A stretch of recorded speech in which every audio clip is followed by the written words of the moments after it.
Meu irmão, minha irmã, você que nos acompanha, nós nesse projeto de Vida Nova, às quintas-feiras, também rezamos essa missa junto da novena da Mãe da Divina Providência.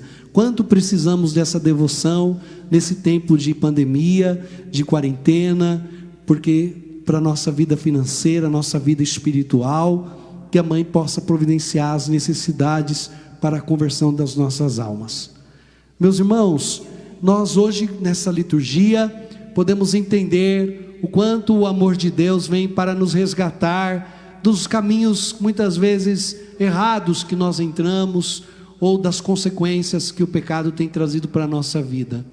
Veja na primeira leitura o profeta dizendo da dureza do coração daquele povo, que ainda escutando as palavras do Senhor, sendo tratado como filhos muito amados, não o ouviam, teimaram em continuar idolatrando os falsos deuses, e por isso eles sofreriam como se corrige um filho que está no caminho errado. Gente, olha a paternidade de Deus. Deus é um pai que ama e que cuida de nós, que zela por cada um de nós. Mas olhemos o mundo, o coração dos homens, a nossa própria realidade, como nós somos infiéis, pecadores, distantes da vontade de Deus. Nosso coração está tomado pelas coisas do mundo. E aí você fica pensando, tudo que nós estamos passando agora com essa quarentena, é lógico que Deus quer a vida, que Deus é um pai que ama, que não castiga, mas esse sofrimento que o mundo está passando, o que seria esse sofrimento diante da verdadeira correção que o coração do homem precisa por causa dos seus pecados? Nos esquecemos das coisas do alto, nos esquecemos da alma, da eternidade. Estávamos tão prisioneiros do mundo, tão prisioneiros das coisas do mundo, dos prazeres do mundo, que é preciso num momento de dor como essa, pararmos a voltar a pensar em Deus. Será que também no sofrimento, Deus não é um pai que ama? Que chacoalha um pouco a gente e diz: acorda, eu te amei como um filho querido, fiz tanto por você, lhe abençoei de inúmeras maneiras, mas você não converteu o teu coração, você continuou distante de mim. Porque lhe amo, lhe corrijo, mas não irei de lhe desamparar. Esse é o coração de Deus, um coração de um pai. Na paternidade divina, Deus não desamparou o seu povo. Ele continua nos corrigindo, nos chacoalhando. E Ele comunica o seu amor de pai através da igreja, através dos discípulos, dos apóstolos. Hoje esse evangelho que nós ouvimos é a continuação do evangelho de ontem, que falava o nome dos apóstolos que Jesus escolheu e os enviou. Ele enviou estes apóstolos a um povo doente, a um povo perturbado pelos demônios, a um povo sujo pelas lepras. Meus irmãos, o Senhor Deus continua enviando os seus apóstolos, a igreja, os sacerdotes, enviando os pregadores, enviando através dos sacramentos, nos enviando. Para quê? Para continuar esta paternidade de Deus, que chama os homens a acordarem, a saírem da frieza de coração, das idolatrias, e a voltarem para o Senhor. Essa é a grande missão da igreja, a minha missão como padre. Essa é a grande missão, ser pai, como Deus é pai, para trazer as pessoas do pecado para a vida, tirando da morte eterna, a qual a alma que está em pecado é condenada, purificando os corações das imundícies do pecado, por meio dos sacramentos da confissão, devolvendo a esperança, concedendo graças, expulsando o demônio das mentiras, das ideologias, dos pensamentos errados, das paixões humanas, que estão tantas vezes levando famílias, corações, jovens para a morte eterna. por uma vida de pecado, através da pregação da palavra, do Evangelho. A igreja dá continuidade à missão de Jesus, que é comunicar o amor do Pai, que nos chacoalha e diz: acorda, você não está percebendo. Eu falava hoje pela manhã com os funcionários, né? Se nossa vida fosse perfeita, as igrejas estariam não fechadas, mas vazias. Poderiam ser até abertas, mas vazias. Porque nós nos esquecemos de Deus. Quando tudo é tão perfeito na vida de todo mundo, as pessoas têm o distanciamento de Deus. Não oram, não confiam, não pedem mais a Deus. Parece que estas pequenas correções, estes sofrimentos, é a maneira com que o Pai nos faz acordarmos para essa realidade espiritual. E ao enviar a igreja, os apóstolos, Jesus dá muitas recomendações, e essas recomendações são próprias da paternidade espiritual que o padre vai exercer. Um padre, amados irmãos, é um pai para a vida espiritual. Por isso que a gente pede a benção para o padre, né? Ai, padre, eu não vou te pedir a benção, não vou te chamar de senhor, pedir a benção, porque eu sou mais velho do que o senhor. Não entendeu nada. Não entendeu nada. Quer dizer, para ser padre tinha que ser mais velho que todos os velhos. Aí na hora que fosse padre já estava para morrer. Porque hoje em dia os velhos são velhos mesmo, não morrem mais tão rápido. Aí para ser padre tinha que esperar até o quê? Ah, agora sim. Não, a paternidade é espiritual. A gente pede a bênção para o padre, porque é o próprio Cristo. Por isso que beija a mão do padre. Agora não está beijando mais nada, nem marido, né? Por que beija a mão do padre? Porque é a mão do Cristo, que cura, que liberta, que consagra. E então Jesus manifesta, através do Padre, esse amor do Pai. E por isso uma paternidade, de conduzir filhos mesmo, de ensiná-los os bons caminhos para o céu, de chacoalhá-los, de corrigi-los, de falar para eles abrir os olhos, de apontar os erros. É assim, de pastorear. E nessa paternidade, é por isso que ele abençoa. Como a gente fazia antigamente, os filhos pediam a bênção para os pais. Mas agora um pai espiritual, uma paternidade, onde alguém vai nos introduzindo na vida, nas coisas do alto. Por isso, quando uma pessoa vivia no mundo, uma pessoa vivia longe de Deus, e tem uma experiência de Deus, através de um ministério, de um padre, ela cria um amor por aquele padre. É apaixonado por padre tal, pode fazer o erro que for o padre, a pessoa continua apaixonada. Por quê? É paternidade. Ela gerou aquela pessoa para Deus. É que nem a casa da gente. Gente, eu falo para vocês, eu atendo gente há muitos anos. Você vai atender um jovem, a história dele é confusa. Uma mãe louca, que já fez todo mal para ele. E todo momento de oração, ele está chorando porque quer o amor da mãe. Mas moça, essa mãe fez tudo isso e você continua querendo. Ah, padre, é mãe. Mãe é mãe. Padre é pai, porque pai é pai. Pode fazer toda a confusão da tua vida. Mas, gente, a maior parte das feridas das pessoas é por causa de pai e de mãe. E olha que se o pai e a mãe é boa, ainda assim os filhos ainda têm. Pai e mãe marca demais.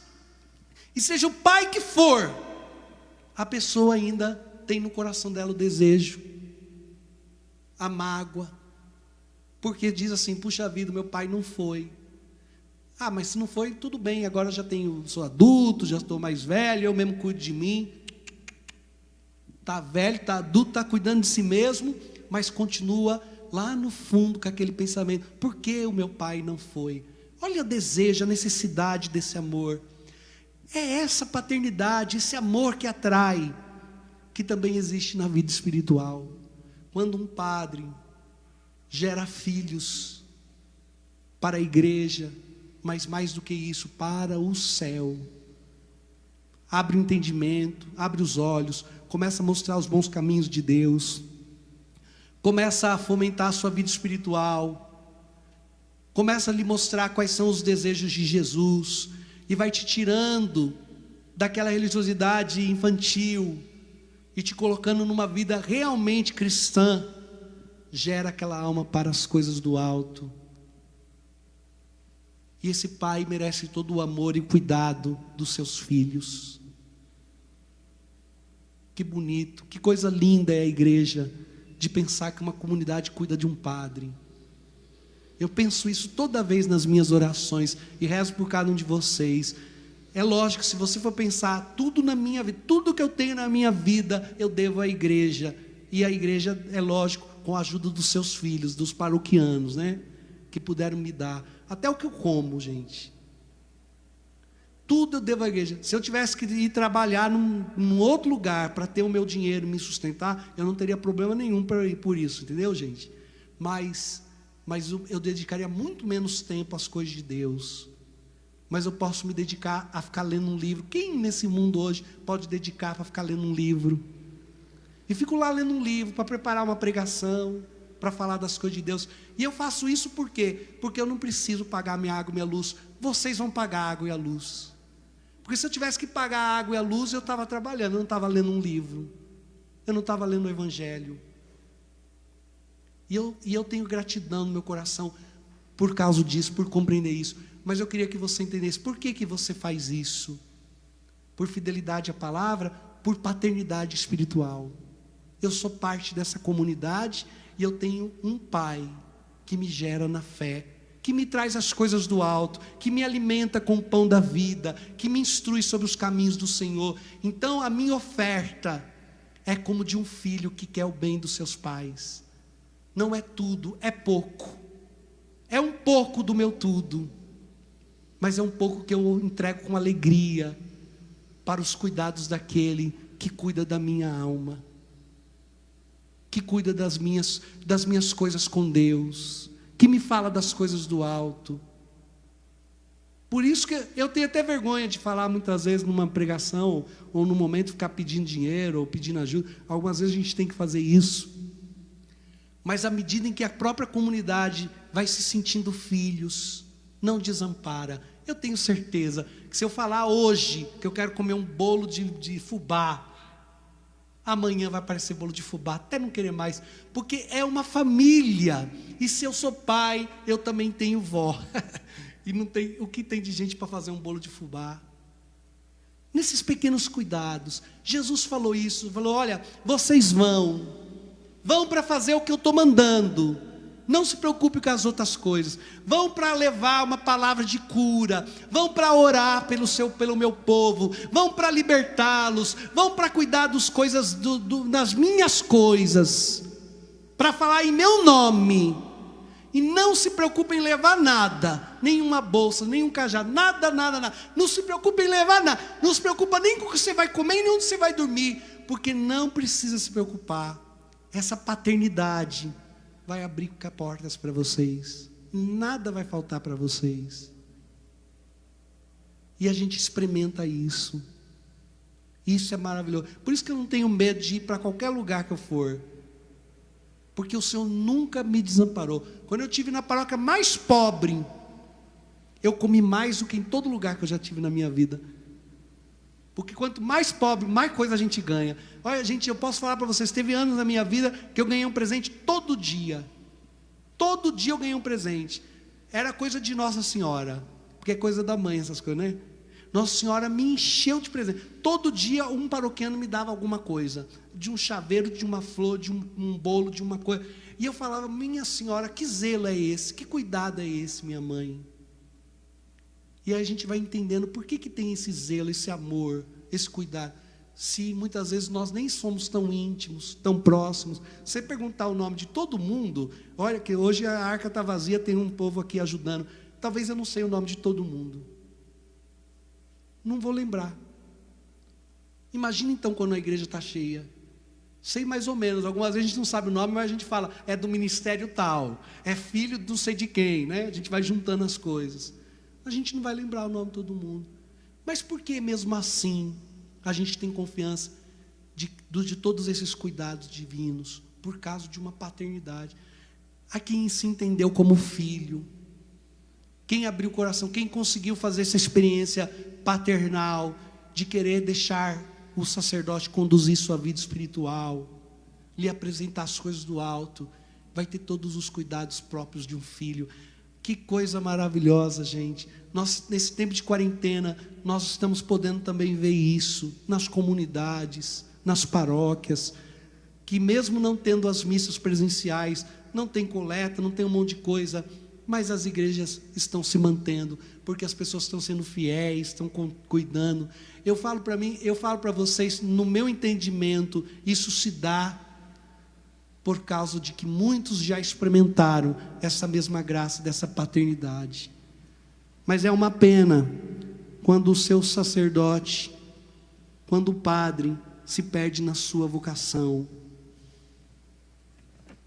e começa a ficar tão preocupado